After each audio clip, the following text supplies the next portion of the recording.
दोस्तों, कई बार भक्तों और साधकों के जीवन में ऐसा समय आता है जो समय उनको पूरी तरह से तोड़ के रख देता है। उस समय पर विश्वास भी डगमगा जाता है। कई सारे ऐसे भक्त भी होते हैं जो भगवान का नाम लेना भी छोड़ देते हैं, जो नास्तिक हो जाते हैं, क्योंकि वो उन परिस्थितियों को सह नहीं पाते और ना ही वो ये समझ पाते हैं कि उनके साथ ऐसा क्यों हो रहा है। जो लोग पूजा पाठ करते हैं, भगवान की सेवा करते हैं, उनके दिमाग में बस एक ही बात होती है कि हमें सुख ही सुख मिले, सब कुछ हमारे अनुसार होना चाहिए, जो हम चाहते हैं वैसा ही होना चाहिए, हमारी सारी मनोकामनाएं, हमारी सारी इच्छाएं पूर्ण हो। पर सवाल ये, अगर सुख आप भोगते हैं तो आपके हिस्से का दुख कौन भोगेगा? दोस्तों, आज की ये वीडियो बहुत ही महत्वपूर्ण जानकारी देगी कि जब जो परीक्षा हमारी ली जाती है, जब आपके जीवन में दुख आता है तो आपके साथ कुछ घटनाएं अवश्य होंगी। आपको उस समय किस तरह से खुद को मजबूत रखना है, सब कुछ इस वीडियो में आज बताया जाएगा। वीडियो शुरू करने से पहले छोटी सी रिक्वेस्ट है, अगर आप चैनल पर पहली बार आए हैं तो चैनल को सब्सक्राइब कर लीजिए, रिश्तेदारों और दोस्तों के साथ शेयर ज़रूर करें, वीडियो को लाइक करके कमेंट में राधे राधे ज़रूर लिखें, जिससे हमें पता लग सके कि हमारी दी हुई जानकारी आपको अच्छी लगी है। दोस्तों, सुख भोगने का असली मज़ा तभी आता है जब आपने जीवन में दुख भोग रखा हो, क्योंकि अगर आपको किसी लाइन को छोटा करना है तो उसके लिए सिर्फ उस लाइन के बगल में एक बड़ी सी लाइन खींच दो, जिससे जो पहली वाली लाइन है वो छोटी हो जाएगी। उसी प्रकार जब आपके जीवन में दुख आता है, परेशानी आती है, तभी आपको पता चलता है कि सुख की असली वैल्यू क्या है। एक भूखे को ही अन्न का पता होता है कि अन्न कितना ज़रूरी है, अन्न कितना महत्वपूर्ण है, कितना विशेष है। जिनके तन पर कपड़े नहीं होते वही कपड़ों की वैल्यू को जानते हैं, जिसके पास घर नहीं है वही घर की वैल्यू को जानता है। इसलिए जब दुख आपके जीवन में आता है तभी आपको सुख की असली वैल्यू और उसका अनुभव अच्छे से समझ आता है।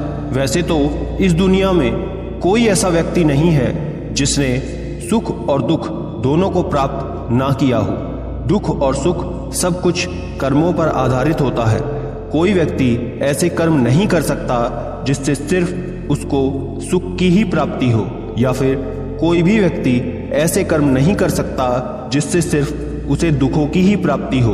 पूर्व जन्मों से ही ये कार्य चलता आ रहा है, इसलिए दुख भी भोगने होते हैं और सुख भी भोगने होते हैं। प्रकृति का भी यही नियम है। जब आप पूजा पाठ करते हैं और तब भगवान आपकी परीक्षा लेते हैं, आपके इष्ट देव आके आपकी परीक्षा लेते हैं, तब आप इन सब बातों को समझ नहीं पाते हैं कि वो आपकी परीक्षा क्यों ले रहे हैं। कई लोग जो पूजा भी सिर्फ इसलिए करते हैं कि उन्हें जीवन में कभी दिक्कत नहीं आनी चाहिए, उनको अगर छोटी सी भी कोई दिक्कत आती है तो वो सीधा भगवान को कोसने लगते हैं, भगवान को सवाल करने लगते हैं कि मैं तो आपकी इतनी पूजा करता हूँ, मैं तो बहुत ज़्यादा पूजा पाठ करती हूँ, आपकी बहुत बड़ी भक्त हूँ, फिर भी मुझे इतनी समस्याएं क्यों आ रही हैं। इसके लिए आप एक उदाहरण के तौर पर एक कहानी सुनिए।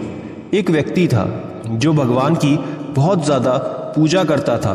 एक बार उसके पैर में मोच आ जाती है और वो चलने में थोड़ा असमर्थ हो जाता है।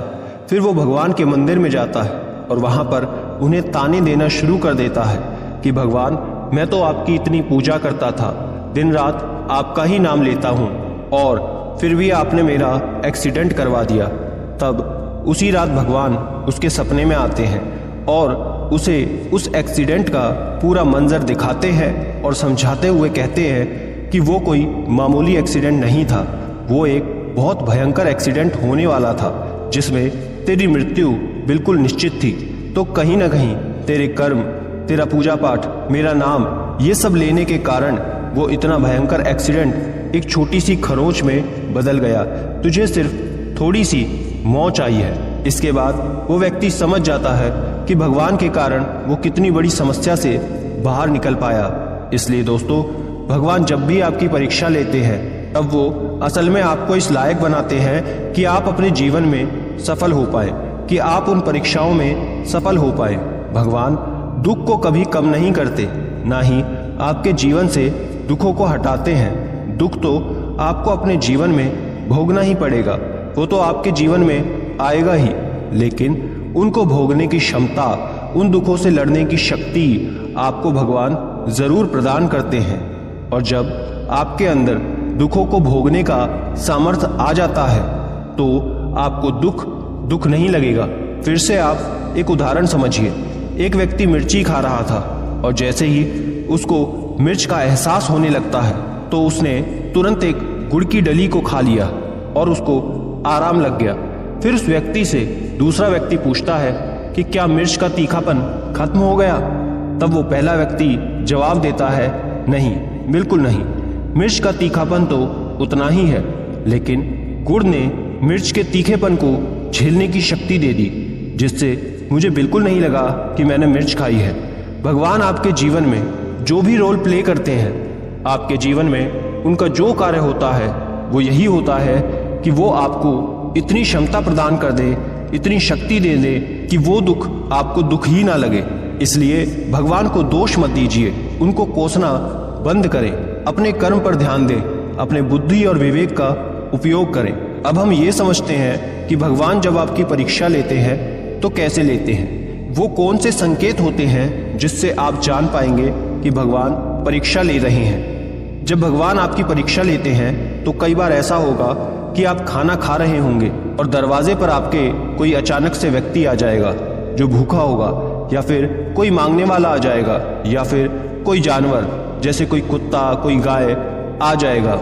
और उस समय अगर आप अपनी थाली में से उसे रोटी खिला देते हैं तो इसका मतलब है कि भगवान प्रसन्न हो जाएंगे। कई लोग उस थाली में से नहीं बल्कि अपने घर में से रोटी दे देते हैं, लेकिन आपको उसी थाली से रोटी देनी है, क्योंकि इससे ऐसा माना जाता है कि आपने अपने मुंह का निवाला उसे दे दिया, और ये बहुत बड़ा दान माना जाता है। तो अगर ऐसा लक्षण दिखाई देता है तो समझ लीजिए कि भगवान आपकी परीक्षा ले रहे हैं। कई बार भगवान आपकी परीक्षाएं ऐसे लेते हैं कि जैसे आप कहीं जा रहे हैं और रास्ते में कोई व्यक्ति आपको मिलता है जो ठंड से कांप रहा है, तो आपके मन में ये भाव आ जाता है, आप उसके लिए कंबल, जैकेट या फिर अपना ही कोई कपड़ा दे देते हैं। ये भी बहुत बड़ा दान माना जाता है। किसी भूखे को खाना खिलाना या फिर किसी जरूरतमंद को वस्त्रों का दान कर देना। तो कभी भी भगवान की बनाई हुई वस्तुएं जैसे जीव जंतु या फिर असहाय लोग जो खाने में असहाय हैं, पीने में असहाय हैं, जिनके पास कपड़े नहीं हैं, जो ज़रूरतमंद है, उनकी मदद करना बहुत बड़ी सेवा होती है। और अगर आप ऐसा करते हैं तो कोई भी भगवान की कृपा आपसे अछूती नहीं रहेगी। हर भगवान आप पर कृपा करेंगे। बस आपको कभी भी भगवान पर विश्वास नहीं छोड़ना है, क्योंकि वो सदैव आपके साथ रहते हैं, वो आप पर कृपा बनाए रखते हैं। आपने सुदामा जी का दृष्टांत भी जरूर सुना होगा। वो भगवान श्री कृष्ण जी के परम भक्त रहे और उनके सखा भी रहे। उनकी तो इतनी गरीबी थी कि उनके खुद के घर में 2 वक्त के लिए खाने के लिए भी नहीं था। और जब वो श्री कृष्ण जी के दरबार में जाते हैं तब लोग उन पर हंसते हैं कि द्वारकाधीश जी के सखा ये कैसे हो सकते हैं। और आप ये हमेशा देख भी सकते हैं कि सुदामा जी ने कभी भी भगवान का नाम लेना नहीं छोड़ा। उन पर उनका विश्वास अटूट था, और जब भी वो खाना खाते थे, जब कभी भी उनको खाने को मिलता था, तो सबसे पहले वो भगवान का स्मरण करते थे, उनको भोग लगाते थे और उनको धन्यवाद भी करते थे। और उसके बाद भगवान की कृपा से उनका जीवन, उनकी किस्मत ऐसी पलटी कि जब वो द्वारकाधीश जी के महल में थे तब सुदामा जी के लिए महल तैयार हो रहा था, सुदामा जी के लिए वस्त्र तैयार हो रहे थे। और आज श्री कृष्ण जी के साथ सुदामा जी का भी नाम लिया जाता है। और अंत समय में भी सुदामा जी भगवान श्री कृष्ण जी के धाम को पधार गए। ऐसे ही तुलसीदास जी के बारे में भी आपने सुना होगा। तुलसीदास जी जो भगवान श्री राम जी के अनन्य भक्त रहे, हनुमान जी के अनन्य भक्त थे। जब उनको शारीरिक पीड़ा हुई, उनके शरीर पर घाव होने लगे, उनको बीमारी ने जब जकड़ लिया, तब उन्होंने हनुमान जी से विनती की। लाख विनती करने पर भी जब हनुमान जी नहीं आए तब भी उन्होंने विश्वास नहीं तोड़ा और हनुमान जी की कृपा हुई और उसके कारण उन्होंने हनुमान साठिका की रचना कर दी। हनुमान साठिका अगर आपको नहीं पता तो ये समझिए कि हनुमान साठिका एक ऐसा स्रोत है, एक ऐसा पाठ है जिससे शारीरिक रोगों पर विजय प्राप्त की जा सकती है हनुमान जी की कृपा के साथ। तो ऐसे लोग जिन्होंने भगवान पर विश्वास कभी नहीं तोड़ा और अगर आप भी अपने विश्वास पर अडिग रहते हैं, भगवान पर हमेशा विश्वास रखते हैं और ये मानकर चलते हैं कि भगवान हमेशा आपके साथ हैं, तो ये विश्वास रखिए और ये बात गांठ बांध लीजिए कि आपका भी बेड़ा पार जरूर होगा। भगवान आपके भौतिक जीवन को तो सुखमय बनाएंगे ही और साथ ही आध्यात्मिक जीवन को भी सुखमय बनाकर आपको स्वर्ग की प्राप्ति होगी। इसलिए कभी भी भगवान पर अविश्वास ना करें, सदैव उन पर विश्वास बनाकर रखें। सुख दुख सबके घर में आते हैं, सबके जीवन में आते हैं, लेकिन भगवान स्वयं आपका भला चाहते हैं, आपकी रक्षा करते हैं।